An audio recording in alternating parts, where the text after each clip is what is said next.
자, 지금부터는 어제 우리 시장 복귀하면서 본격적으로 오늘 투자 전략까지 이어가 보도록 하겠습니다.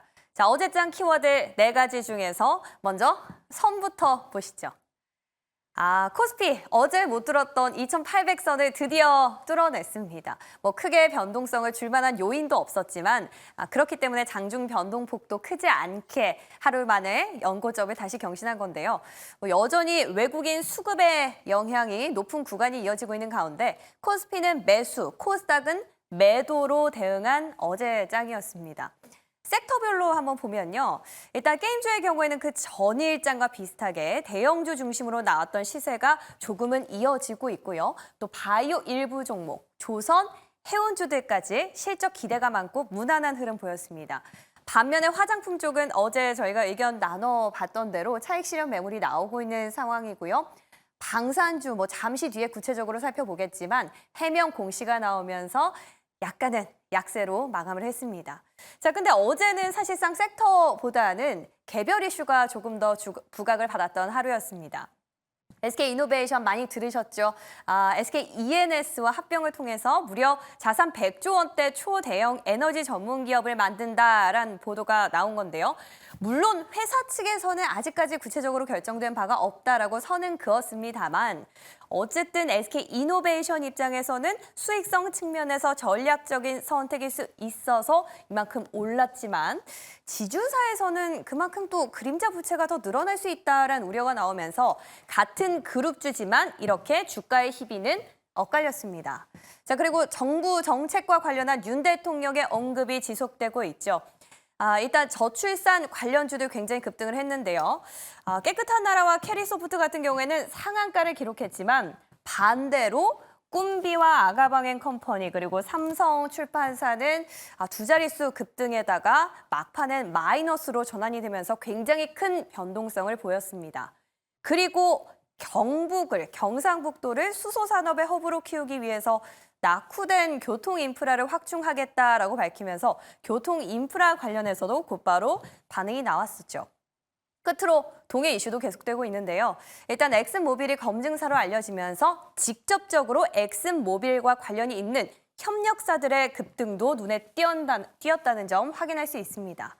자, 이렇게 결국 시장을 보면 특정 이슈들을 제외하고는 계속해서 실적이란 키워드 안에서 섹터별로 순환매가 이어지고 있는데요. 자, 그런 측면에서 오늘 첫 번째 주제, 분위기 반전을 모색하고 있는 게임주들 점검해보려 합니다. 자, 일단 상반기에는 신작수가 그리 많진 않았지만 큰 성과를 이뤘었던 소수 신작들이 섹터 전체의 분위기를 바꾸고 있었음을 알 수 있었는데요.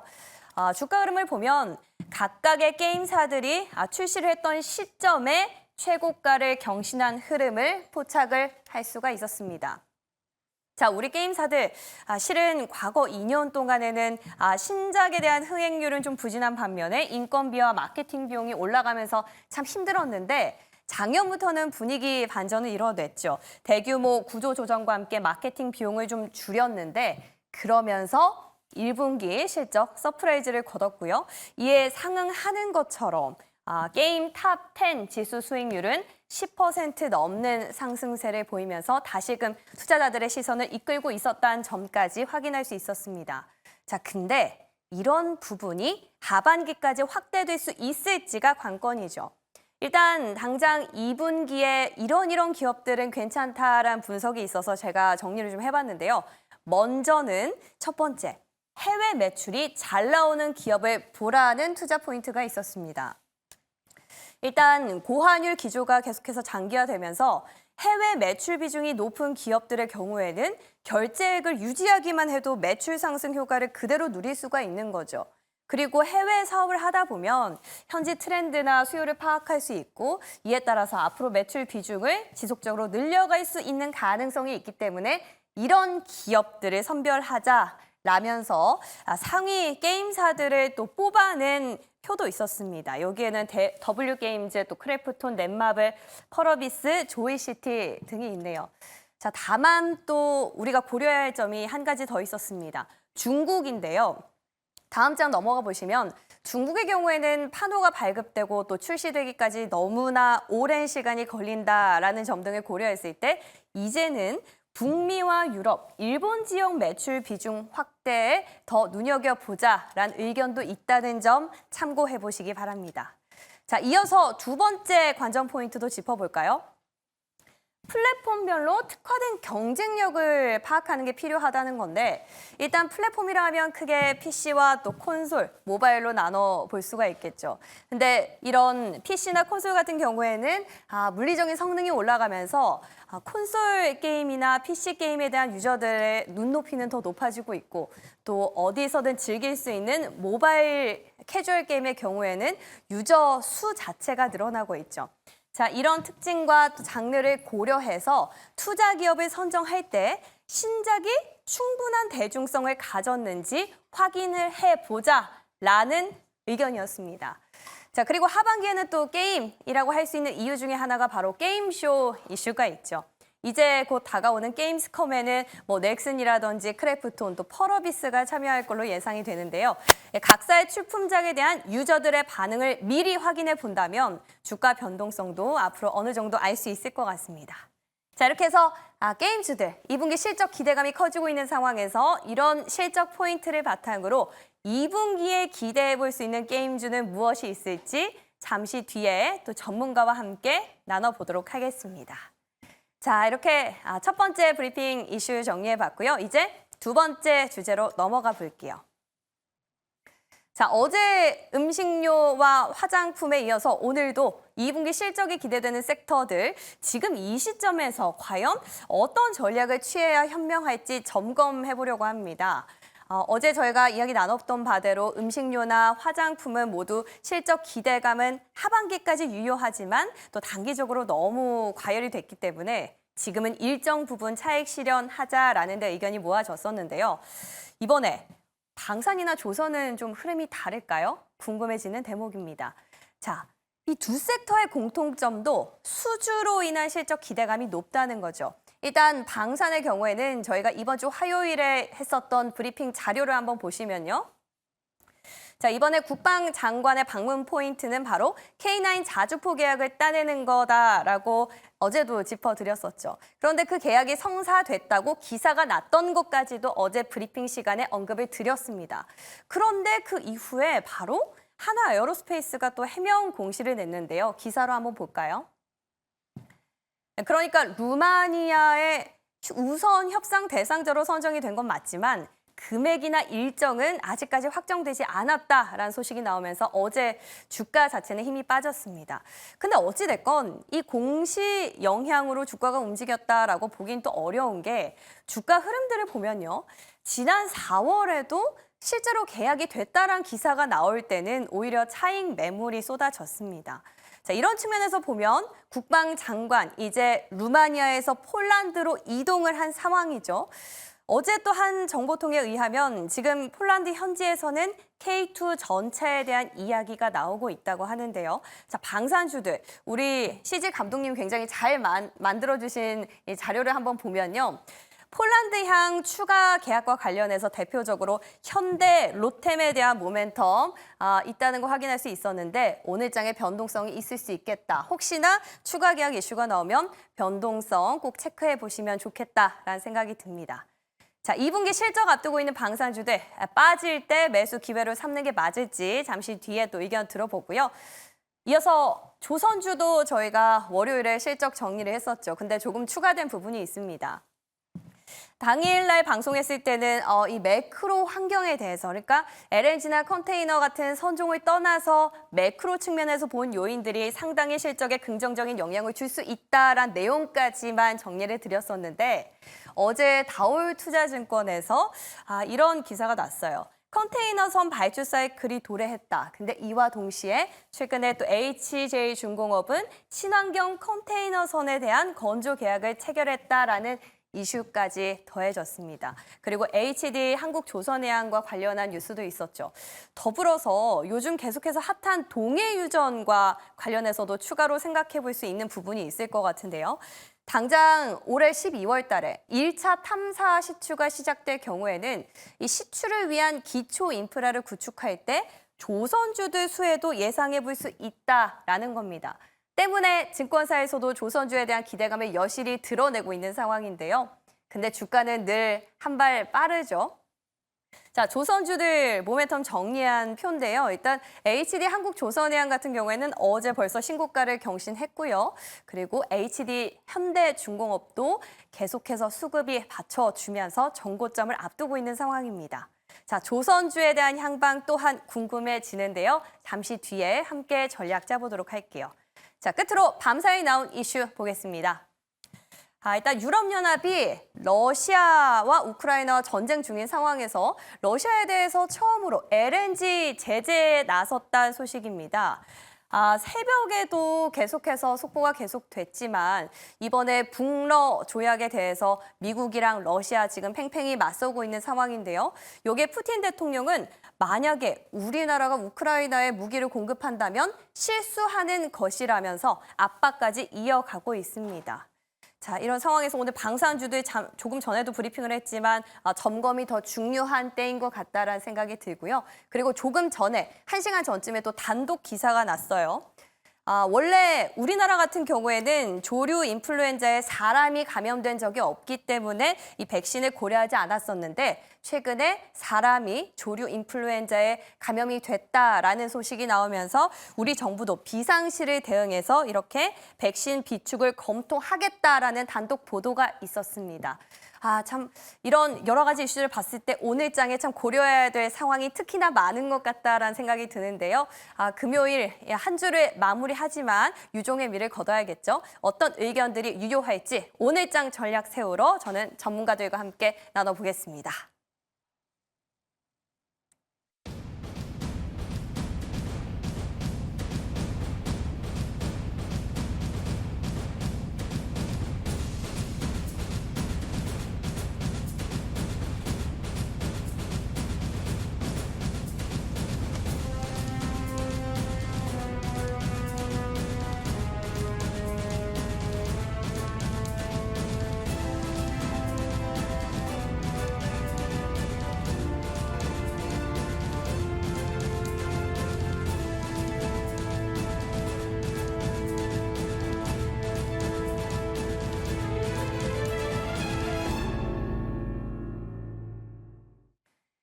자, 오늘 두 분과 함께 브리핑에 대한 점검 그리고 오늘장 투자 전략 세워보도록 할게요.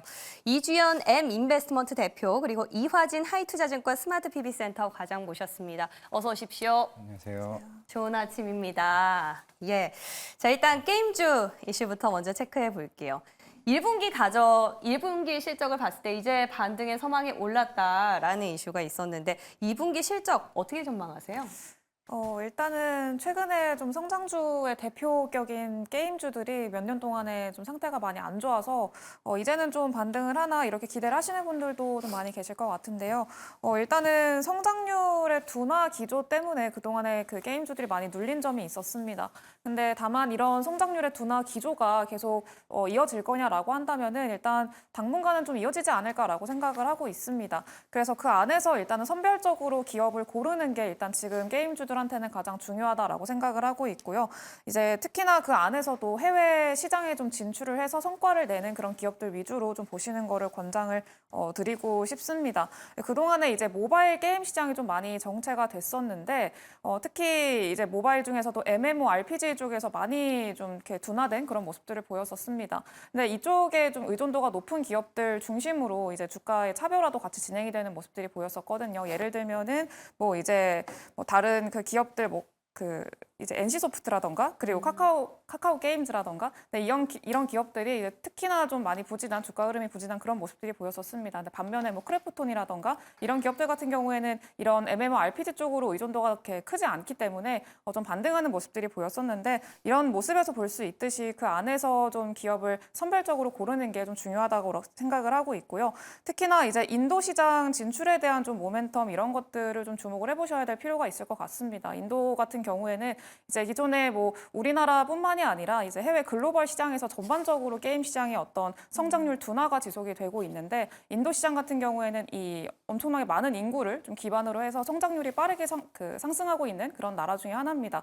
일단 뭐 중국도 그렇고 뭐 미국도 그렇고 다 성장률이 한 8%, 9% 이렇게 정체되어 있는 상황에서 인도 같은 경우에는 한 20% 정도로 굉장히 좀 빠르게 고성장을 하고 있는 시장이니만큼 그 시장에 진출을 하고 있는 그런 기업들을 좀 중심으로 보시는 게 좋을 것 같고요. 네, 그래서 그런 종목들은 이따가 네, 말씀을 좀 드리도록 채널 하겠습니다. 고정. 네, 그래서 네, 자, 결론적으로는 일단은 지금 뭐 전체적인 그 실적, 2분기 실적 같은 경우에는 좀 좋을 걸로 생각이 되는 그런 기업들이 있고 그리고 아닌 기업들도 좀 있는 만큼 이제 모든 게임 산업에 대한 전반적인 비중 확대라던가 이런 것들을 고려하시기보다는 그 안에서 선별적으로 고르는 그런 과정이 좀 필요하겠다 이렇게 말씀을 좀 드리겠습니다. 네, 확실히 게임주 분위기가 좀 달라졌다는 생각이 드는 게 옛날엔 게임주 얘기하면 중국 얘기 빠질 수 없었는데 지금 인도 말씀을 네. 먼저 해주셨거든요. 근데 실제로 리포트 같은 거 보면은 이젠 중국은 지났다. 뭐 북미, 유럽, 인도까지 나오고 있습니다. 과장님 우리 또 겜돌이 아니십니까? 어떻게 보세요? 지금 이제 전체적인 게임 시장 규모가 한 290조가 되고 실제로 모바일 쪽은 한 90조 시장인데 그중에 중국이 한 3분의 1 정도, 한 3, 40조 시장입니다. 우리나라가 10조 아마 언더이지 않을까 좀 생각을 하고 있는데 물론 예전에 우리가 2015년 막 이때쯤에는 뭐 우리가 애니팡도 그렇고 실제 중국에서는 어느 정도 통했습니다. 근데 이 이후에 뭐 텐센트 게임즈나 실제로 중국 같은 로컬 게임사들이 워낙 이제 진입 장벽이 많이 올라가지고 기술력도 향상되고 이제 코로나 이후부터는 실질적으로 아마 대표적으로 뭐 펄어비스의 검은 사막 이제 모바일이 이제 중국에 진출했다가 완전 참패를 맞았었죠. 그때가 아마 펄어비스 고점일 겁니다. 그만큼 이제는 우리가 뭐 중국 외자판호 확대됐네, 아니면 중국 외자판호 뭐 들어갔네 했는데도 주가가 강하게 못 올라가는 이유도 그래서 중국에 진출해서 매출이 올라올 수 있을까? 그만큼 성공한 케이스가 거의 없다는 거죠. 뭐 최근에 뭐 데브 시스터즈의 쿠키런 킹덤 정도가 아마 되지 않을까 생각을 하고 있거나 아니면 넥슨 게임즈의 아니면 블루 아카이브 같은 흔히 서브컬처 게임 장르라고 합니다. 우리가 흔히 뭐 도크 문화라고 얘기는 하긴 하는데 결국 그쪽에 대한 침투 아니면은 실제적으로 중국 시장은 조금 힘든 시장이고 그러다 보니까 NC소프트, 뭐 펄어비스, 넥스 게임즈, 네오위즈가 다 콘솔 시장 쪽으로 가는 거죠. 실제적으로 미국이나 아니면 유럽, 일본 시장이 거의 이쪽 시장의 80%입니다. 웬만하면 중국 쪽은 비디오 게임을 거의 안 하는 상황이기 때문에 이쪽 시장 노리고 있는데 사실 이것도 우리나라 게임 업체들이 사실 콘솔 시장 침투율이 아직까지는 약합니다. 약하기 때문에 그동안 게임주들이 많이 좀 맥을 못 쳤고 실제로 개발 비용도 워낙 이제 몇 천억씩 나오는 게임이다 보니까 그만큼 비용도 많이 들고 마케팅도 많이 들고 아직은 이제 시작 단계라 좀 생각을 하고 있기 때문에 물론 7월 2일쯤에 상장하는 시프트업이 이제 실제적으로 콘솔 시장에서 나름 이제 침투율이 올라오고 있는데 사실 그것도 어제 증권 신고서가 나오면서 사실 우리가 예상했던 판매량보다는 조금 많이 못 나왔습니다. 물론 이제 어제 나온 거는 퍼블리싱 계약을 한 부분 대략 50만 장에서 80만 장밖에 안 되는 상황이기 때문에 왜냐면은 우리가 흔히 아는 게임들은 대부분 시작할 때 거의 200만 장, 500만 장을 팔고 시작을 하는 부분이 있는데 그런 측면에서 과연 우리나라 이 콘솔 시장에 대한 침투가 낮아지면은 향후에 대한 게임 산업에 대한 좀 기대감이 조금은 조금 우려되는 부분도 없지 않아 생각하고 있습니다. 그럼 과장님은 앞으로 게임 시장에 어떤 모멘텀은 콘솔에 달려있다라고 보시는 것 같은데 네. 모바일보다 그죠? 그럼 콘솔 시장에서 어떻게 활약하고 있는 탑픽 있나요? 일단은 뭐 펄어비스입니다. 사실 지금 5년 정도 지금 개발 정도 기간이 걸렸고 이제 이번에 주가가 또 굉장히 올라왔던 거는 작년에 원래 출시 예정이었는데 미뤄지면서 주가가 많이 빠졌습니다. 결국에는 게임스컴 독일 쾰른에서 열리는 게 전 세계 3대 이제 게임사인데 8월 21일 날 이제 개최가 됩니다. 사실 이게 굉장히 중요합니다. 왜냐면은 물론 이제 아마 이 붉은 사막 자체가 뭐 1,000억 정도 이상의 개발 비용이 좀 들었을 거라고 생각을 하고 있는데 실질적으로 이 회사는 자체 게임 엔진을 개발하고 있습니다. 우리가 알고 있는 뭐 NC소프트의 스론의 리버티나 네오이즈 피해 거짓 같은 경우는 실제적으로 미국에 있는 유니티 소프트웨어의 언리얼 엔진을 쓰기 때문에 일반 상용화된 엔진을 쓰는 거고 실제로 게임에 특화된 자체 엔진을 가지고 있는 게 펄어비스이기 때문에 추후에 뭐 DLC나 아니면 업데이트 때마다 그 비용 자체가 절감되는 효과가 있습니다. 그리고 제일 중요한 거는 이 트리플 A 게임 중에서 제가 가장 기대하는 게임이고 작년에 NC소프트와 네오이즈 피해 거짓 같은 경우가 실제적으로 유저 시연 테스트를 했다가 NC 스포츠는 거의 참패를 당했죠. 완전 유저들의 유튜브나 이쪽의 반응이 너무 안 좋다 보니까 오히려 신작 출시 일정까지 미뤘습니다. 그렇기 때문에 펄어비스 같은 경우는 네오이즈는 피거시 잘 됐기 때문에 주가가 올라왔었고요. 만약에 8월 21일에서 분위기가 굉장히 좋아진다라고 하게 되면은 펄어비스가 어느 정도 게임 섹터에 제가 봤을 때 희망이 되지 않을까 개인적으로 생각하고 있습니다. 네, 하반기에 게임스컴에 펄어비스 참여할 걸로 예상이 되고 있어서 그에 따른 유저 반응들, 게임주 투자하시는 분들 생각해 보시면 좋겠고요. 우리 이주연 대표님 탑픽 어떤 걸까요? 네, 아까 해외 실적에 네. 진출한 그 기업들을 좀 주목을 해보셔라 말씀을 드렸는데 이제 크래프톤 가지고 왔습니다. 최근에 좀 주가상으로 봤을 때 게임주들의 어떤 좀 대장 역할을 한다고 해야 될까요? 네, 그래서 일단은 주가상으로 봤을 때는 가장 탄력적으로 상승이 나오고 있는 그런 기업인데 일단 역시나 인도에 대한 그 진출 기대감 그리고 인도 시장에 대한 점유 기대감 이런 것들이 작용을 하고 있다 이렇게 보시면 좋을 것 같습니다. 일단 크래프톤 같은 경우에는 기존의 그 배틀그라운드가 이미 인도에 진출을 해서 좀 작용을 하고 있는 인기를 얻고 있는 그런 상황이고요. 일단 이미 좀 선제적으로 진출을 해서 선점을 하고 있다라는 점들이 일단 긍정적으로 시장에서 좀 평가를 하고 있다라고 보시면 좋을 것 같습니다. 네, 그리고 일단 그 안에서도 뭐 쿠키런과의 뭐 퍼블리싱이라던가 이런 것들까지 하면서 뭐 e스포츠도 같이 좀 협력을 하기도 하고 뭐 단순히 게임만을 넘어서 여러 이제 분야까지도 이제 확산을 하고 있는 그런 상황이기 때문에 그런 점들도 좀 긍정적으로 보시면 좋을 것 같습니다. 그리고 이제 하반기에도 이제 신작 모멘텀이 또 있기 때문에 그런 그 신규 모멘텀까지 확보를 하고 있다라는 점에서 앞으로 좀 추세를 기대를 해볼 수가 있을 것 같고요. 제가 아까 좀 게임주들의 좀 너무 좀 비관적인 얘기를 했나 싶어가지고 또 아까 좀 또 추가적으로 말씀을 드리자면은 일단은 그 게임주들이 좀 최근에 실적이 많이 악화가 되다 보니까 이제 기업들에서도 이제 성장성이 좀 둔화됐다라는 걸 어느 정도 인정을 한 것 같습니다. 그러면서 이제 구조조정을 본격적으로 단행을 했었고요. 전체적으로 이게 진행이 됐기 때문에 그런 것들이 이제 좀 가시화되는 시점이 올해 하반기 정도라고 생각을 하고 있습니다. 특히나 작년에 그 해외 빅테크 기업들이 좀 어닝 서프라이즈를 낼 수 있었던 좀 주 원인 중에 하나가 이제 2022년도 하반기부터 좀 구조조정을 전체적으로 단행을 했었거든요. 그래서 그런 것들이 이제 2023년도에 실적으로 반영이 됐다라는 것들을 감안을 했을 때 좀 게임주들한테 좀 긍정적으로 작용할 수 있는 부분이라고 생각하고 있습니다. 게임주 2분기 실적에 대한 기대감에 대해서는 두 분 다 의견이 합치가 됐습니다. 자, 이제 두 번째 실적주에 대한 전략 세워볼게요. 어제는 화장품, 음식료, 일정 부분은 차익 실현 구간이다라는 의견이었는데 방산이랑 조선은 좀 다를까요? 이주연 대표님, 어떻게 보세요? 이 섹터들? 방산, 조선. 저는 일단은 뭐 공통된다라고 한다면 일단 장기적인 어떤 좀 사이클상으로 접근을 하시는 게 좋지 않을까라고 생각을 매수 기회다. 네, 그렇게 생각을 하고 있고요. 예. 일단은 뭐 방산도 그렇고 조선도 그렇고 이제 하반기에 신규 모멘텀들이 또 꽤나 많고 긍정적인 소식들도 많이 나오고 있어서 그런 점들에 주목을 해보시면서 보시면 좋을 것 같은데 일단은 특히 지금 좀 이제서야 좀 이렇게 턴어라운드가 진행이 되고 있는 조선주들한테도 주목을 해보시면은 좀 좋을 것 같습니다. 일단은 조선 같은 경우에는 최근에 그 신조선가 같은 경우에는 뭐 역대 최고가 부근까지도 좀 근접해 있는 그런 상황이기도 하고요. 그리고 최근에 또 최근에 또 인도 얘기를 많이 하게 되는데 인도에 국영 선사가 설립될 가능성에 대해서 지금 얘기가 나오고 있습니다. 네. 그래서 그런 점들도 이제 신규 어떤 주가상의 어떤 동력이 될 거라고 생각을 하고 있고요. 그런 점들을 봤을 때 좀 조선주들의 주목을 해보시는 게 좋지 않을까 생각을 하고 있습니다. 과장님, 근데 이제 방산 의견도 좀 궁금한데 왜냐하면 수출 기대감으로 갔던 게 실제 계약이 체결되면서 차익 실현이 됐단 말이죠.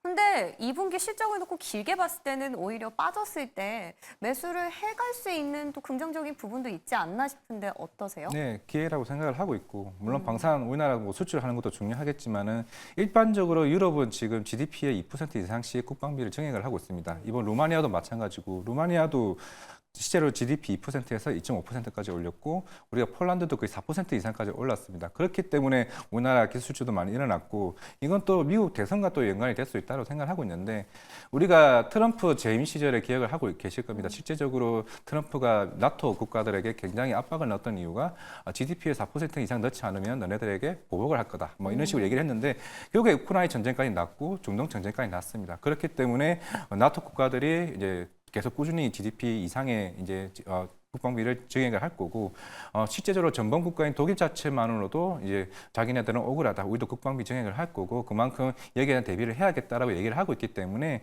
아마 이게 루마니아, 폴란드 추후에 다른 국가들도 계속 꾸준하게 우리나라 방산업체들이 K2 전차나 K9 자주포에 대한 수출은 계속 나올 수 있다라고 보이고 있습니다. 그리고 이번 2분기 실적 하나 에어로스페이스가 1분기 때 아마 어닝 쇼크가 났었고 그 이유가 폴란드 쪽에 대한 그 K9 자주포에 대한 인도 시점에 대한 문제 그게 있습니다. 왜냐하면은 무조건 보냈다고 해서 매출로 인식이 되는 게 아니라 그 나라에서도 적어도 한 달이나 두 달간의 검증 기간이 있기 때문에 그 검증 기간이 지나야 이제 매출이 인식이 되는 부분이 있기 때문에 이게 작년에 가끔 이제 주주들이 약간 오해를 삼는 흐름이 있었기 네. 때문에 아마 이번 2분기 때 하나 에어로스페이스가 이제 좀 수출 실적에 대한 그게 컨센보다 크게 나올 가능성이 있기 때문에 방사는 더 추가적으로 갈 수 있다 말씀드리겠습니다. 그럼 방산 조선 가운데서 탑픽 있으시다면 하나만요?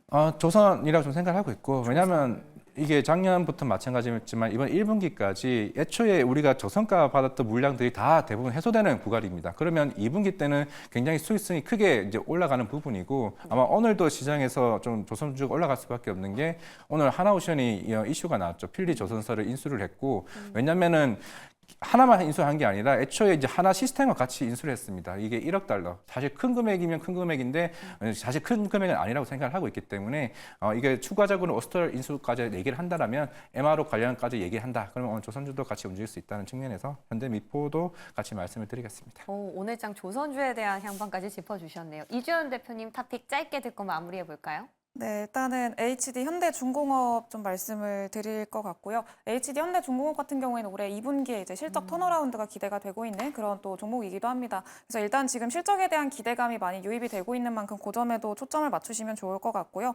그리고 방산까지 함께 있는 또 기업이기도 합니다. 그래서 이제 미국의 그 MRO 사업까지 같이 함께 진출을 해가지고 미국의 방산 사업에 진출했다라는 건 꽤나 의미가 크다고 보고 있습니다. 그래서 이런 점들까지 방산이랑 조선 모두를 가지고 있는 그런 기업이다라는 점에 좀 긍정적으로 평가를 해주시면 좋을 것 같고요. 네, 현대중공업 긍정적으로 보시면 좋겠습니다. 네, 방산 조선 가운데 두 분은 모두 조선주에 대한 탑픽을 꼽아주셨습니다. 저희가 시간이 부족해가지고 다 못 듣긴 했는데 오늘 장에 대해서 실적 개선에 대한 여전한 기대감이 있다. 그리고 바이오 쪽 힌트를 주셨는데요. 참고하시면서 오늘도 성공 투자하시기 바랄게요. 두 분 오늘 고맙습니다.